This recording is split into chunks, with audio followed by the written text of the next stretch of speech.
Hello दोस्तों, आज से हम लोग 100 डेज़ भगवद गीता स्टार्ट कर रहे हैं, जिसमें हम हर रोज़ 7 श्लोक पढ़ेंगे, सुनेंगे और समझेंगे।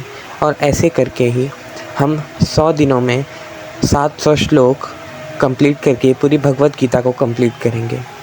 अगर आप भगवद गीता को समझेंगे तो आपको भगवद गीता अनइमेजिनेबल नॉलेज दे सकता है।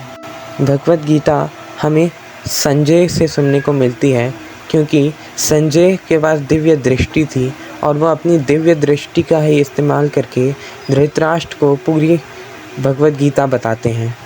इसमें संजय जो भी धृतराष्ट्र को बता रहे हैं वही भगवद गीता में हमें बताया गया है। भगवद गीता हमें सिर्फ संजय की मदद से ही सुनने को मिली है, क्योंकि अगर संजय ना होते तो हमें भगवद गीता सुनने को ना मिलती, श्री कृष्ण की दिव्य वाणी सुनने को ना मिलती। तो चलिए 100 डेज़ भगवद गीता को शुरू करते हैं। चैप्टर 1 अर्जुन विषाद योग। इस चैप्टर में अर्जुन के दुख और व्यथा के बारे में बताया गया है। अर्जुन बहुत ही उदास और दुखी थे, क्योंकि वो जानते थे कि युद्ध के परिणाम क्या होंगे। अर्जुन को पता था कि युद्ध केवल विनाश ही देगा। तो चलिए स्टार्ट करते हैं। श्लोक 1 धृतराष्ट्रोवाच धर्मक्षेत्रे कुरुक्षेत्रे समवेतायुयुत्सवः मामकः पाण्डवाश्चैव किमकुर्वत् संजय। इस श्लोक में धृतराष्ट्र संजय से पूछते हैं, हे संजय, बताओ कि युद्ध भूमि कुरुक्षेत्र में मेरे और पांडु के पुत्र क्या कर रहे हैं।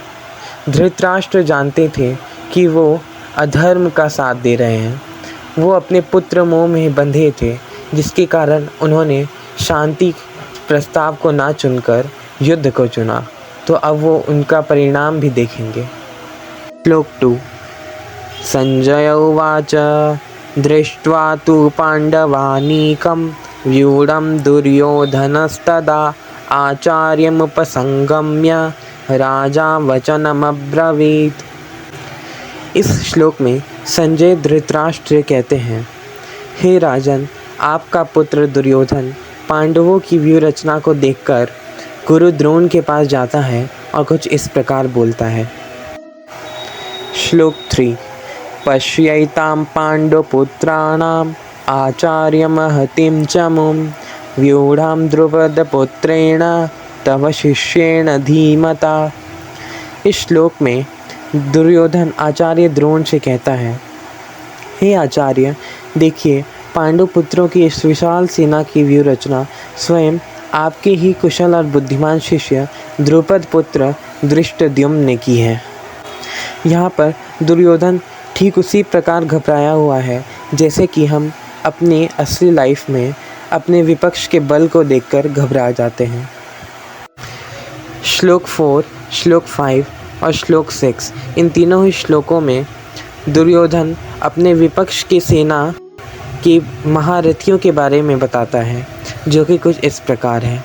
अत्र शूरा महेश्वासा भीमार्जुनः समायुधि युयुधानो विराटश्च द्रुपदश्च महारथः दृष्टकेतुश्च कितानः काशीराजश्च वीर्यवान् पुरुजितकुन्तिभोजश्च शैब्यश्च नरपुङ्गवः युधामन्युश्च विक्रान्त उत्तमौजाश्च वीर्यवान् सौभद्रो द्रौपदेयाश्च सर्व एव महारथा।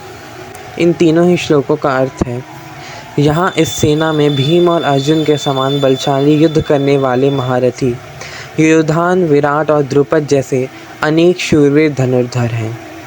यहाँ पर इनके साथ धृष्टकेतु, चेकितान, काशी के पराक्रमी राजा काशीराज, पुरोजित, कुंतीभोज और शैव्य सभी महान सेना नायक हैं। इनकी सेना में पराक्रमी युधामन्यु, शूरवीर उत्तमौजा, सुभद्रा और द्रौपदी के पुत्र भी हैं, जो निश्चय ही महाशक्तिशाली योद्धा हैं। श्लोक 7 अस्माकं तु विशिष्टाये तान्निबोधद्विजोत्तम नायका मम सैन्यस्य संज्ञार्थं तान् ब्रवीमि ते।